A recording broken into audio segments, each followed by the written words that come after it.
Assalamualaikum warahmatullahi wabarakatuh. Alhamdulillah wassalatu wassalamu ala Rasulillah wa ala alihi wa sahbihi ajma'in. Jadi syukur kita kehadrat Ilahi kerana dengan limpah kurnianya dapat lagi sama-sama kita menghirup udara yang segar, dan ini merupakan satu nikmat Allah yang sangat besar kepada kita semua. Pada ketika dunia dilanda dengan satu wabak yang sangat berbahaya, iaitu wabak virus COVID-19. Jadi moga-moga kita semua diberikan kesihatan yang berpanjangan dan dijauhkan oleh Allah Subhanahu Wa Taala daripada segala penyakit-penyakit yang berbahaya. Okey, sebelum tu saya Ahmad Akif bin Ahmad Zaki dari kelas Pendidikan Islam 3 ambilan Jun 2019. Jadi di sini saya ingin membentangkan tugasan kedua, iaitu pembentangan individu.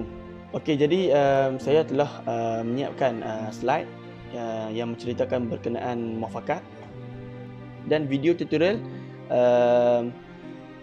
kaedah penulisan qad, raqa'ah. Jadi jom sama-sama kita lihat. Assalamualaikum warahmatullahi wabarakatuh. Nama saya Ahmad Akif bin Ahmad Zaki. Jadi kali ini saya akan membentangkan tugasan kedua, iaitu pembentangan individu di bawah subjek pengantar jawi PIM 1054 dan pensyarahnya Ustaz Asri bin Mat Saman. Okey, pembentangan kali ini kita akan melihat kepada temanya, iaitu muafakat. Iaitu kita akan membincangkan bagaimana tulisan jawi memupuk permuafakatan kaum bagi mencapai matlamat keseragaman bahasa dan bangsa.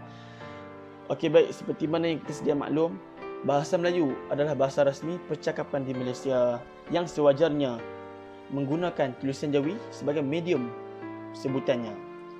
Ini kerana tulisan jawi dapat memupuk kerjasama dan permufakatan ke arah satu bahasa, budaya dan bangsa. Seperti mana yang kita lihat bagi negara-negara yang membangun, iaitu negara Jepun, negara China dan negara Korea. Bagaimana mereka memartabatkan, bagaimana mereka mengutamakan bahasa ibunda mereka. Dengan pengutamaan itu, kita dapat lihat bahawa negara mereka pada ketika ini hidup dalam keadaan yang aman dan harmoni. Okey, sebelum itu kita lihat kepada maksud permuafakatan terlebih dahulu. Okey, permuafakatan. Apa itu permuafakatan? Permuafakatan merupakan perbuatan atau hal bermuafakat, yakni perundingan, dan hasil daripadanya pertujuan dan kata setuju. Okey, melalui maksud ini kita dapat mengenal pasti bahawa muafakat merupakan satu perbuatan ataupun satu tindakan yang sangat baik. Makna kata dengan adanya muafakat, jelas tidak akan ada perbalahan di antara kaum-kaum dan sebagainya. Ini kerana hasil daripada muafakat akan mendapatkan satu kata sepakat di antara kaum-kaum dan sebagainya. Dan hasil daripada muafakat ini juga kita akan dapat lihat bahawa masyarakat akan hidup dalam keadaan yang aman dan harmoni. Okey, seterusnya kita akan lihat kepada kepentingan jawi dalam memupuk permuafakatan. Penting macam mana tu? Jadi jom kita lihat. Jawi merupakan khazanah intelektual, jati diri budaya, wacana pemikiran dan kesusastraan serta estetika bahasa yang penting kepada pembinaan kekuatan bangsa Melayu. Jadi makna kata tulisan jawi merupakan satu khazanah negara yang berabad lamanya digunakan oleh masyarakat Melayu itu sendiri. Jadi sekiranya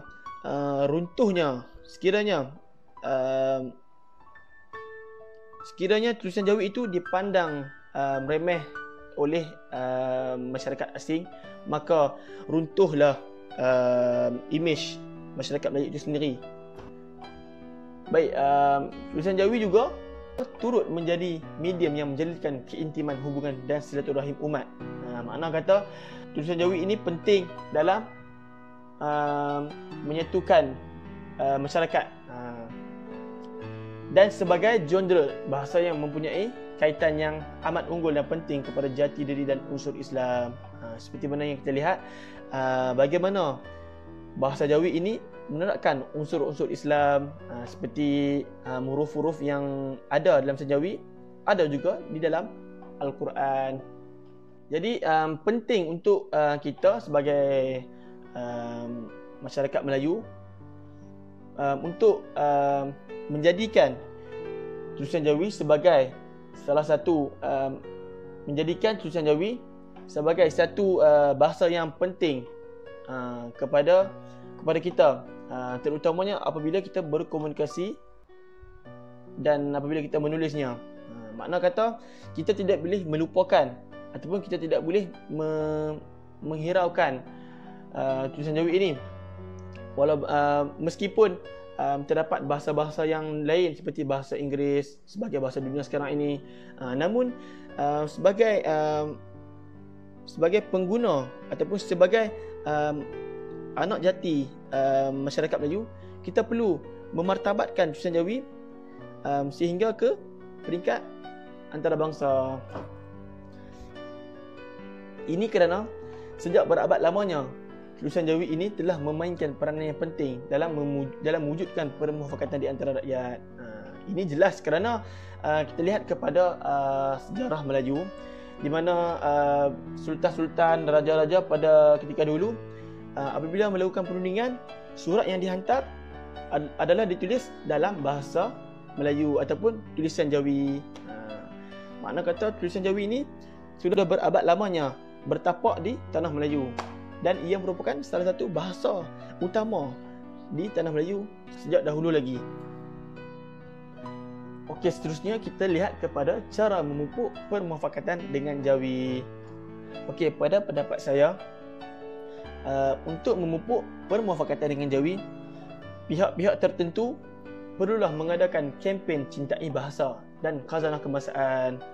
Jadi ini difokuskan kepada pihak kerajaan, iaitu dalam memainkan peranan untuk memartabatkan bahasa Jawi ini.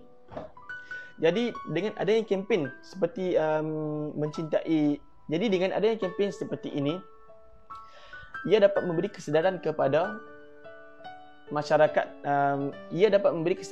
masyarakat umum tentang pentingnya tulisan Jawi ini, di samping dapat memupuk permufakatan. Apabila mereka hadir ke kempen ini, dalam masa yang sama mereka dapat mengeratkan hubungan di antara satu sama lain. Okey, baik. Cara memupuk yang kedua pula, iaitu pihak-pihak tertentu perlulah menganjurkan pertandingan-pertandingan yang bertemakan Jawi, seperti melukis, mewarna dan sebagainya. Dan ini tidak lain tidak bukan adalah untuk meningkatkan lagi semangat cintakan bahasa, cintakan khazanah negara, iaitu bahasa Melayu ataupun tulisan Jawi. Okey, sebagai contoh, apabila di sekolah, guru-guru ataupun pihak sekolah bolehlah mengadakan pertandingan-pertandingan seperti ini kerap-kerap kali. Ini adalah untuk mengelakkan daripada para pelajar lupa akan khazanah negara mereka sendiri. Selain itu, di rumah juga ibu bapa boleh menerapkan aktiviti-aktiviti seperti ini. Antaranya, ibu bapa boleh mengajak anak-anak mereka untuk menghabiskan masa cuti dengan melakukan aktiviti-aktiviti seperti melukis, mewarna dan sebagainya. Itu bila di rumah. Maksud kata, sekiranya kita ingin menerapkan Jawi ini, banyak aktiviti-aktiviti yang kita boleh lakukan. Tidak hanya di sekolah, tidak di tempat kerja, malah di rumah pun boleh nak buat benda ni. Boleh dilakukan benda-benda ni. Jadi tidak ada alasan untuk kita semua, untuk kita mengendahkan tulisan Jawi ini. Jadi sebagaimana yang kita sedia maklum, sekiranya adanya pertandingan, maksudnya ramailah akan join. Jadi di situ akan terbentuk satu kumpulan-kumpulan, sama ada kecil ataupun besar. Di situ kita boleh lihat manusia akan berkumpul dan sama-sama akan mengeratkan hubungan silaturahim.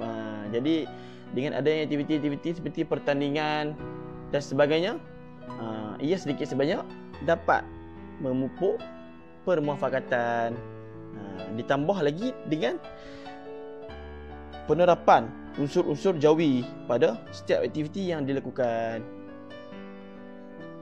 Okey, cara yang terakhir iaitu pihak-pihak tertentu ataupun pihak kerajaan perlulah mengadakan Minggu Bahasa Jawi pada setiap bulan di tempat-tempat perkumpulan orang ramai.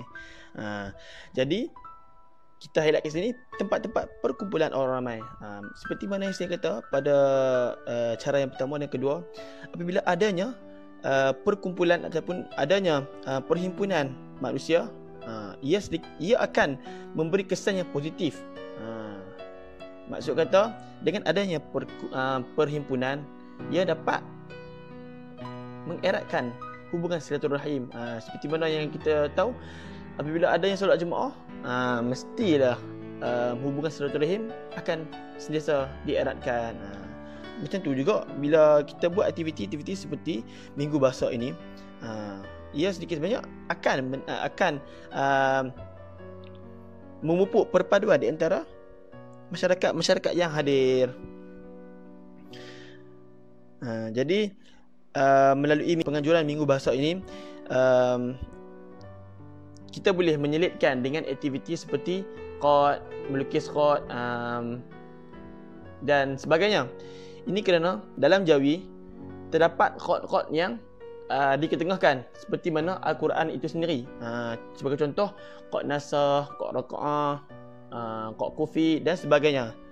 Jadi melalui penerapan Minggu Bahasa ini, ia dapat memartabatkan bahasa Melayu ataupun bahasa Jawi sebagai bahasa yang paling utama di Malaysia ini, di samping dapat meningkatkan permuafakatan dan kerjasama di antara masyarakat.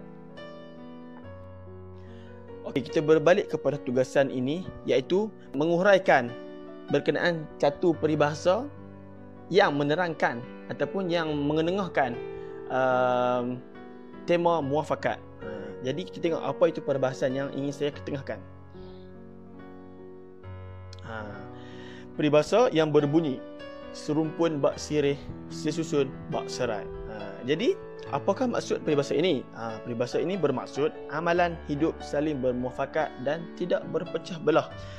Jadi saya rasa dengan peribahasa ini kita dapat mengambil pengajaran, iaitu dengan adanya amalan hidup saling bermuafakat, maksudnya tidak akan ada perpecahan. Kerana apa? Kerana permuafakatan itu sendiri merupakan sifat-sifat mahmudah yang diterapkan di zaman Rasulullah sallallahu alaihi wasallam. Jadi untuk kita menghidupkan suasana keamanan, suasana kesejahteraan di antara masyarakat, kita haruslah mengutamakan sikap permuafakatan ini untuk membentuk satu masyarakat yang saling bersatu padu di antara satu sama lain. Okey, jadi sebelum kita lihat kepada video tutorial Jawi yang telah saya hasilkan, suka untuk saya menerangkan berkenaan video tersebut. Iaitu yang pertama, saya tidak menggunakan aplikasi. Itu yang pertama. Maksudnya saya menggunakan hasil tangan saya sendiri. Okey, yang kedua, saya menggunakan pen khat berdawat hitam. Saya tidak menggunakan pen khat yang berdawat selain daripada hitam. Yang ketiga, saya menulis berasaskan jenis khat ar-riqa'ah. Khat riqa'ah. Jadi kalau tak apalah, kita lihat macam mana khat riqa'ah tu. Okey, dan yang terakhir, video ini berdurasi selama 1 minit 40 saat. Itu pun saya telah mengeditnya. Saya mengedit pakai app. Cuma bila saya tulis tu, saya pakai tangan. Baik, akhir sekali daripada saya ingin mengucapkan ribuan terima kasih kepada Ustaz Asri kerana memberi peluang kepada saya untuk membentangkan tugasan kedua ini. Jadi saya juga ingin berterima kasih kepada rakan-rakan kerana sudi memberi idea dan memudahkan saya untuk menyiapkan ataupun melaksanakan tugasan ini. Okey, yang baik daripada Allah dan yang buruk itu daripada kelemahan diri saya sendiri. Okey, jadi saya akhiri perbincangan kali ini dengan video tutorial iaitu berkenaan kaedah penulisan Qa Rakaah. Sekian, wabillahi taufik wal hidayah. Wassalamualaikum warahmatullahi wabarakatuh.